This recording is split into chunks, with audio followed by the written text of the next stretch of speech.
Que la gracia de Dios se derrame abundantemente sobre ustedes, queridos hermanos, y bienvenidos a su programa El Evangelio te alcance. Hoy miércoles de la primera semana del tiempo ordinario vamos a reflexionar el Evangelio según San Marcos en el capítulo 1, versículos del 29 al 39. En aquel tiempo, al salir Jesús de la sinagoga, fue con Santiago y Juan a casa de Simón y Andrés. La suegra de Simón estaba en cama con fiebre y enseguida le avisaron a Jesús. Él se le acercó y tomándola de la mano, la levantó. En ese momento se le quitó la fiebre y se puso a servirles. Al atardecer, cuando el sol se ponía, le llevaron a todos los enfermos y poseídos del demonio, y todo el pueblo se apiñó junto a la puerta. Curó a muchos enfermos de diversos males y expulsó a muchos demonios, pero no dejó que los demonios hablaran, porque sabían quién era él.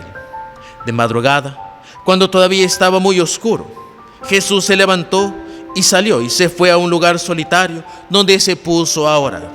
Simón y sus compañeros lo fueron a buscar y al encontrarlo le dijeron: «Todos te andan buscando». Él les dijo: «Vamos a los pueblos cercanos para predicar también allá el Evangelio, pues para eso he venido». Y recorrió toda Galilea, predicando en las sinagogas y expulsando a los demonios. Palabra del Señor, gloria y honor a ti, Señor Jesús. Un elemento a resaltar de manera importante de este pasaje del Evangelio, que es rico en tantos signos, en tantos elementos, que podríamos tener tal vez una reflexión de varios minutos, más de lo que acostumbramos, pero ahora quisiera enfocarme simplemente en la parte última de esta perícopa evangélica, y es lo siguiente: cuando Jesús, después de tanta actividad, de madrugada, dice el evangelista, y cuando todavía estaba muy oscuro, es decir, cuando todavía la luz del sol no había rasgado la oscuridad en el amanecer, Jesús se fue a un lugar solitario y se fue a orar, a orar. Este es un primer elemento que hay que tenerlo en cuenta. Ya vamos a ver por qué. Luego de eso, empiezan a buscarle sus discípulos cuando lo hallan en oración y le dicen: «Todos te andan buscando». Es decir, la gente empieza a estar sedienta ya de la predicación de Jesús y le andan buscando. Y Jesús les dice: «Vamos a todos los pueblos cercanos para predicar también allá el Evangelio, pues para eso he venido». Y Jesús se fue a predicar y a seguir con toda la obra de sanación y de curación que había estado haciendo en los versículos anteriores. Pues bien, ¿qué es lo interesante de esta parte última del Evangelio y que quisiera resaltar ahora? Dos cosas: oración y predicación. Eso es lo que quisiera resaltar ahora. Jesús, antes de su predicación, antes de su labor evangelizadora y misionera, se pone a orar. Esto es importante por dos elementos fundamentales. El primero es que es necesario la oración, porque esa oración es para nosotros fuente de gracia, fuente de bendiciones, fuente de una fuerza inagotable que nos ayuda en medio de las labores de evangelización, en medio de esas labores de anuncio del Evangelio del Señor.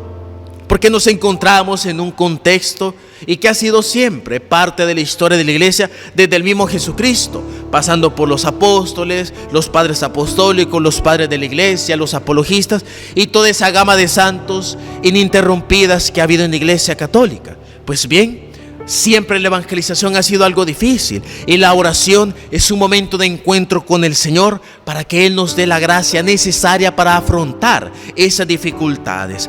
Nos da las gracias necesarias para que nosotros tengamos ese ardor misionero de evangelizar, así como también la prudencia y la inteligencia para llevar de la manera adecuada y correcta el mensaje de Cristo. Y este es también un segundo elemento que debemos de tomar en cuenta, por el cual es importante la oración. La oración nos pone en contacto con nuestro Padre Celestial. Y eso es importante porque nos recuerda que lo que estamos predicando no es una palabra humana, que lo que estamos predicando no es un mensaje propio, personal o mundano, sino que es la misma palabra de Dios. Ponernos en contacto con Él nos deja las ideas claras de a quién estamos predicando, y somos capaces así de decirle al Señor que sean sus palabras las que salgan de nuestra boca y no nuestras ideas, no nuestras palabras, no lo que nosotros queremos, porque es una de las tentaciones que precisamente el Papa Francisco y también el Papa Benedicto, el Papa Juan Pablo II lo han mencionado en varios mensajes. Es la tentación del evangelizador, del misionero, del predicador, hacer que de sus labios salgan palabras salidas de la misma mundanidad del ser humano y no de ese amor incondicional a Dios, de esa palabra ardiente en nuestro corazón. Cuando hemos sido capaces de tener en primer lugar la palabra de Dios en nuestra vida, a través de la oración la reconocemos, la hacemos más ardiente y después ella sale como una llamarada de nuestra boca para incendiar, para consumir y para encender a todos aquellos que escuchan nuestra palabra de ese amor a la palabra divina de Dios.